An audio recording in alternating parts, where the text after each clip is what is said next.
my opinion, one of the best evidences for Christianity is that of fulfilled prophecy, because no other religious text accurately foretells a coming event other than the Bible. In the Bible, we have prophecies that deal with exact events and people. And we know these prophecies were written hundreds of years before they took place because of manuscript evidence.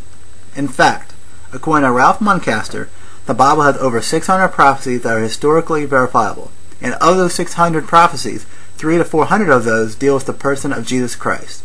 Some examples of these prophecies are as follows. Micah chapter 5 verse 2 predicts 700 years before Christ's birth that Bethlehem would be the birthplace of Jesus. And just to kind of give you a little bit of an idea how remarkable this prophecy is, Peter Stoner of Westmont College did a study, and he found that the chances of this prophecy coming true is 1 in 300,000. Isaiah chapter 40 verse 3 predicts there will be someone that will lead the way for the coming Messiah. And of course we know that to be John the Baptist. This prophecy takes place 700 years before John the Baptist is even born. So therefore, there's no other way that the writers of Isaiah could know this beforehand unless God was speaking through them. Psalm 22 is a prophecy that I really do encourage you all to look at. It's almost like reading the Gospels about Jesus' crucifixion, just how accurate the prophecy is.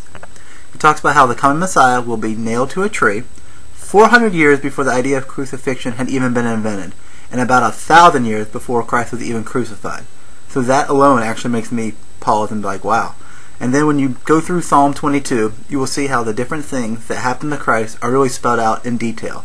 So again, I really do encourage you all to look at that one. Zechariah chapter 13 verse 7 was written some 550 years before Jesus' crucifixion. And it talks about how at the time of Jesus' death, how his disciples will desert him and those close to him will leave him.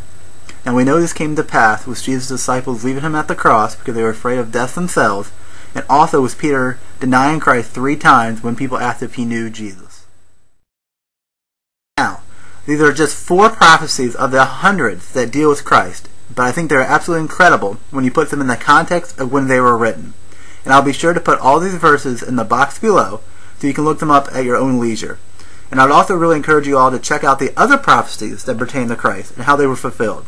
Again, the idea that no other religious text has fulfilled prophecy is great evidence for the Christian God.